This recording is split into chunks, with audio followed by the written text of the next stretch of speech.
আসসালামু আলাইকুম everyone. Communication theory ল্যাবে আমরা আজকে যে এক্সপ্লেনটি করব সেটি হচ্ছে স্টাডি অফ ফ্রিকোয়েন্সি মডুলেশন। আমাদের এই এক্সপ্লেন্টের অবজেক্টিভস গুলি হচ্ছে আমরা ফ্রিকোয়েন্সি মডুলেশনের থিওরি সম্বন্ধে জানব এবং এর ওয়েভফর্মস এবং ফ্রিকোয়েন্সি স্পেকট্রাম গুলো অবজার্ভ করতে পারবো। আমাদের এই এক্সপেরিমেন্টটি করার জন্য যে ইকুইপমেন্টসগুলি লাগবে সেগুলি হচ্ছে power supply, function generator, oscilloscope এবং এফএম মডুলেটর।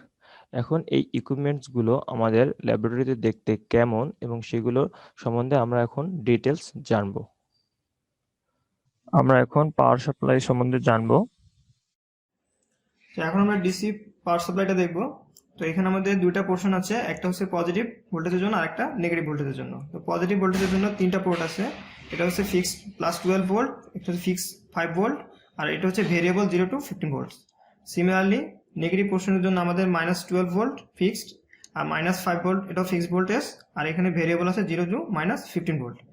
এখন আমরা এইটা ভেরি করবো কিভাবে, তার জন্য আমাদের এখানে একটা নব আছে, যে এই নবটাকে ভেরি করে আমরা এখান থেকে 0 to 15 ভোল্ট পর্যন্ত ভেরি করতে পারবো।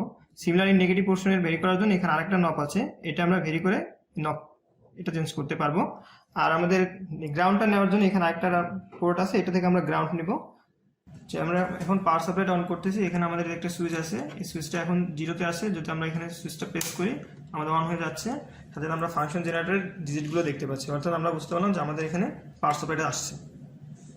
আমরা এখন ফাংশন জেনারেটর সম্বন্ধে জানবো। আমরা এখন ফাংশন জেনারেটরটাকে দেখবো। এর দুইটা পোর্শন আছে, একটা হচ্ছে ফাংশন জেনারেটর 1, একটা হচ্ছে ফাংশন জেনারেটর 2। আমরা এর ভিতরে যে কোনো একটাকে ক্যারিয়ার সিগন্যাল এবং একটাকে ম্যাসেজ সিগন্যাল হিসেবে ইউজ করতে পারি। তো আমরা প্রথমে ফাংশন জেনারেটর 1 এর বর্ণনাটা দেখি। এখানে যে নবগুলো আছে, প্রথমে আমরা এই নবটা যদি দেখি, এটা হচ্ছে আমাদের সিগন্যালের শেপ চেঞ্জ করার জন্য। এটা দিয়ে আমরা তিনটা শেপ চেঞ্জ করতে পারবো, একটা হচ্ছে সাইন ওয়েভ, একটা হচ্ছে ট্রায়াঙ্গুলার, একটা হচ্ছে স্কোয়ার ওয়েভ। এবং এর যদি সিগন্যালের অ্যাম্পলিটিউডটা চেঞ্জ করতে চাই তার জন্য এখানে আরেকটা নব আছে, এই নবটা ইউজ করে আমরা সিগন্যালের অ্যাম্পলিটিউডটা চেঞ্জ করতে পারবো। আর সিগন্যালের ফ্রিকোয়েন্সি চেঞ্জ করার জন্য আমরা এই নবটা ইউজ করতে পারি, এটা দিয়ে সিগন্যালের ফ্রিকোয়েন্সিটা আমরা ভেরি করতে পারবো, মিনিমাম থেকে ম্যাক্সিমাম পয়েন্ট পর্যন্ত আমরা এটাকে মুভ করলে এটা ভেরি করবে। আর সিগন্যালের ফ্রিকোয়েন্সি রেঞ্জটার জন্য আমাদের আরেকটা নব আছে, এই নবটা আমরা ইউজ করবো সিগন্যালের ফ্রিকোয়েন্সি চেঞ্জ করার জন্য, এবং এটাকে আমরা 10 হার্টজ থেকে 100 কিলো হার্টজ পর্যন্ত ভেরি করতে পারবো। সিগন্যালের ডিউটি সাইকেলটা চেঞ্জ করার জন্য আমরা এই নবটা ইউজ করতে পারি। আর সিগন্যালের আউটপুট নেওয়ার জন্য আমাদের এখানে যে পোর্ট আছে, এটা হচ্ছে পজিটিভ টার্মিনালটা এখানে কানেক্ট করব আর নেগেটিভটাকে এখানে কানেক্ট করব। সিমিলারলি হচ্ছে আমরা এখানে ফাংশন জেনারেটর 2টা আছে, এটাও ওই একই সিস্টেমে কাজ করে। আমরা এখন অসিলোস্কোপ সম্বন্ধে জানবো এবং এর ক্যালিব্রেশনটা দেখব। আমরা এখন অসিলোস্কোপের ক্যালিব্রেশনটা দেখব। এর জন্য প্রথমে আমরা পাওয়ার সুইচটা অন করে নিচ্ছি।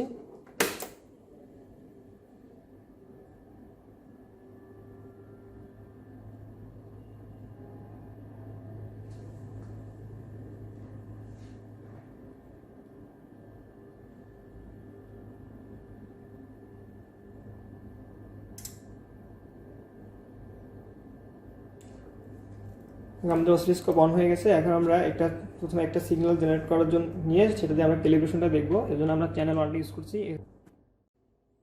আমরা অসিলোস্কোপের ক্যালিব্রেশনটা দেখার জন্য আমরা একটা সিগন্যাল জেনারেট নিব। সেই সিগন্যালটা নেওয়ার জন্য আমাদের এখানে একটা নব আছে, নবটাকে আমরা প্রথমে চ্যানেল 1 এর সাথে কানেক্ট করলাম।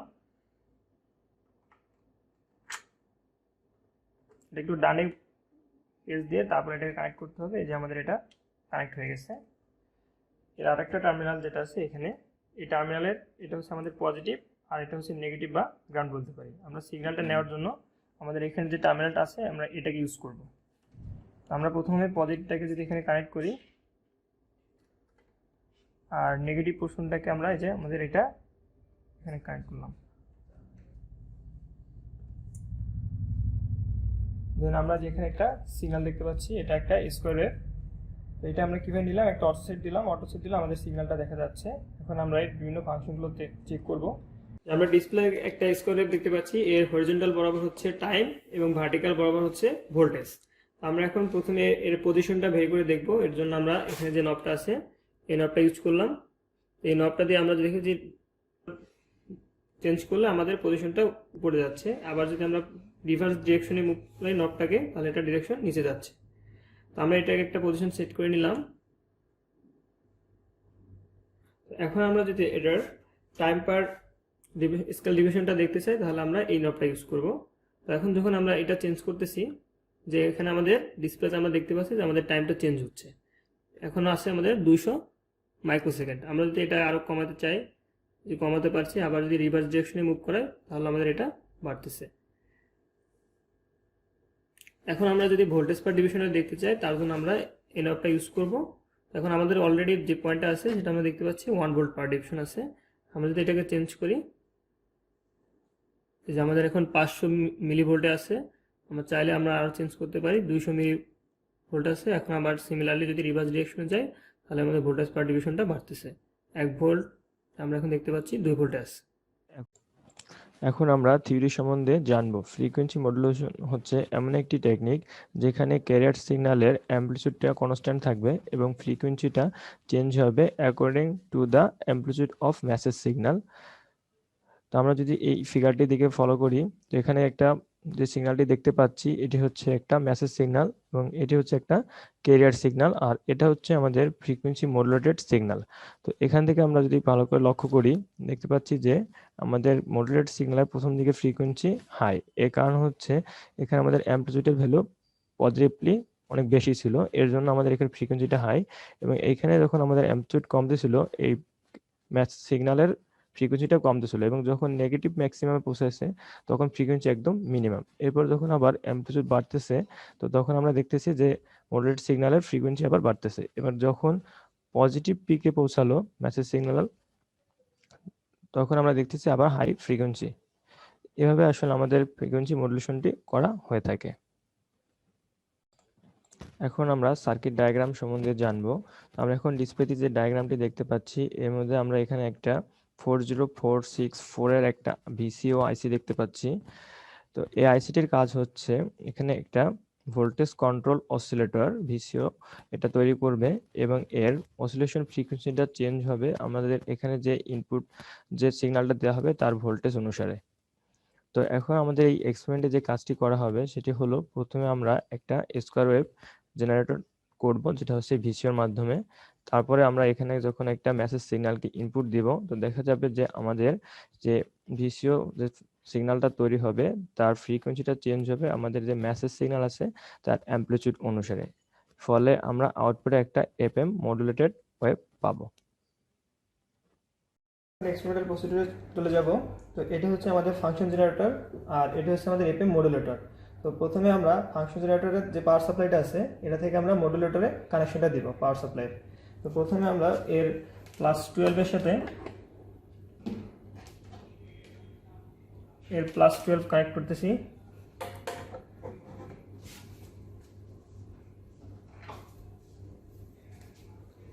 +5 এর সাথে আমরা +5 কানেক্ট করলাম।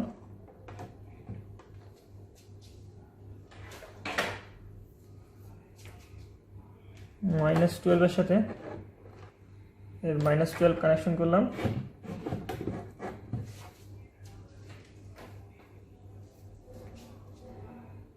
-5 ভোল্টের সাথে এর -5 ভোল্ট কানেকশন দিলাম,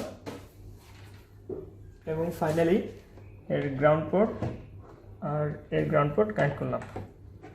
পাওয়ার সুইচটাকে অন করতেছি। তো আমরা এখন ডিসপ্লেতে যে সার্কিটটি দেখতে পাচ্ছি এটি হচ্ছে এফএম মডুলেশন সার্কিট, এবং এর ভিতরে এখানে যে আইসিটা আছে এটা হচ্ছে ভোল্টেজ কন্ট্রোল অসিলেটর আইসি। তো এটা দিয়ে আমরা ভোল্টেজ কন্ট্রোল অসিলেটরের ফ্রিকোয়েন্সিটা আমরা আউটপুটে দেখতে পাবো, এবং এটাকে আমরা ফ্রিকোয়েন্সিটা চেঞ্জ করার জন্য এখানে একটা ভেরিয়েবল রেজিস্টার আছে। তো প্রথমে আমরা এর সাথে অসিলোস্কোপটাকে কানেক্ট করব। তো অসিলোস্কোপের পজিটিভ টার্মিনালটা আমরা এখানে কানেক্ট করতেছি, আর নেগেটিভ টার্মিনালটাকে আমরা এখানে কানেক্ট করলাম। তো এখন আমরা এই নবটা চেঞ্জ করলাম, এবং ভিসিও এর ফ্রিকোয়েন্সি আমরা অসিলোস্কোপে যেটি দেখতে পাচ্ছি এর ফ্রিকোয়েন্সি হচ্ছে 19.91 কিলোহার্টজে আমরা এটা সেট করতেছি।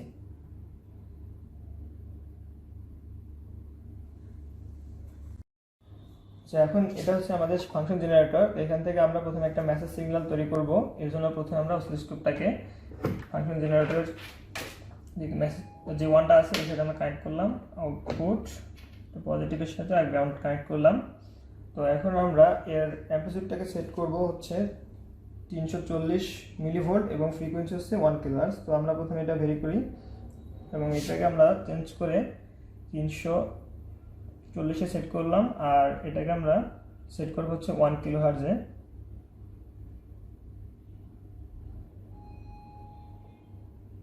আমরা এখন দেখতে পাচ্ছি যে এটা আমাদের 1 কিলোহার্টজের কাছাকাছি সেট হয়ে গেল এবং এই ভ্যালুটা আমরা অসিলোস্কোপে দেখতে পাচ্ছি। আচ্ছা, এখন আমরা আমাদের যে মেসেজ সিগন্যালটা সেট করলাম সেটাকে আমরা এফএম মডুলেটর সার্কিটে ইনপুট হিসেবে দিব। তো প্রথম আমরা এই আউটপুটটাকে থেকে একটা ওয়্যার নিয়ে মডুলেটরের ইনপুটের সাথে কানেক্ট করলাম এবং একইভাবে গ্রাউন্ডটাকেও কানেক্ট করলাম। এখন আমরা অসিলোস্কোপটাকে আউটপুটের সাথে কানেক্ট করে আমরা ওয়েভফর্মটা দেখব, এফএম মডুলেটেড ওয়েভফর্ম। এর জন্য আমরা এটাকে কানেকশন দিলাম। এখন আমরা অসিলোস্কোপে এফএম মডুলেটর ওয়েভফর্মটা দেখতে পাচ্ছি এবং এর অ্যাম্পলিটিউড হচ্ছে 4.96 ভোল্ট এবং ফ্রিকোয়েন্সি হচ্ছে 34.48 কিলোহার্টজ। এতক্ষণ আমরা যে ওয়েভফর্মগুলো অবজার্ভ করেছি সেগুলো থেকে এখন ডাটা কালেকশন করব।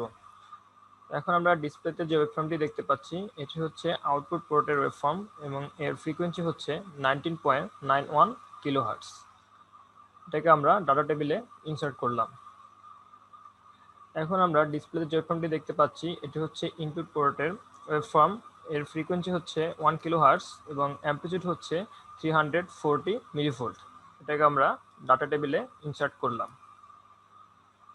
এখন আমরা ডিসপ্লেতে আউটপুট পোর্টের ওয়েভফর্ম দেখতে পাচ্ছি, এর অ্যাম্পলিটিউড হচ্ছে 4.96 ভোল্ট এবং ফ্রিকোয়েন্সি হচ্ছে 34.48 কিলোহার্টজ। এটাকে আমরা ডাটা টেবিলে ইনসার্ট করলাম। এখন আমরা যে ওয়েভফর্মগুলো অবজার্ভ করলাম সেগুলোকে আমরা প্রিজার্ভ করে রাখবো, কারণ এগুলো আমাদেরকে অবশ্যই ল্যাব রিপোর্টে দিতে হবে। এখন আমরা একটি আইডিয়াল ল্যাব রিপোর্টের কি পয়েন্টসগুলো সম্বন্ধে জানবো। প্রথমে যেটি থাকবে সেটি হচ্ছে name of the experiment, then objective, learning outcome, record equipment, circuit diagram, ডিসক্রিপশনের ভিতরে থাকবে theory and procedure, calculation, data table, figures, discussion এবং শেষে থাকবে কোশ্চেন অ্যান্ড অ্যান্সার। এভাবে একটি আইডিয়াল ল্যাব রিপোর্ট লিখতে হবে। আমাদের আজকের এক্সপেরিমেন্ট এই পর্যন্তই।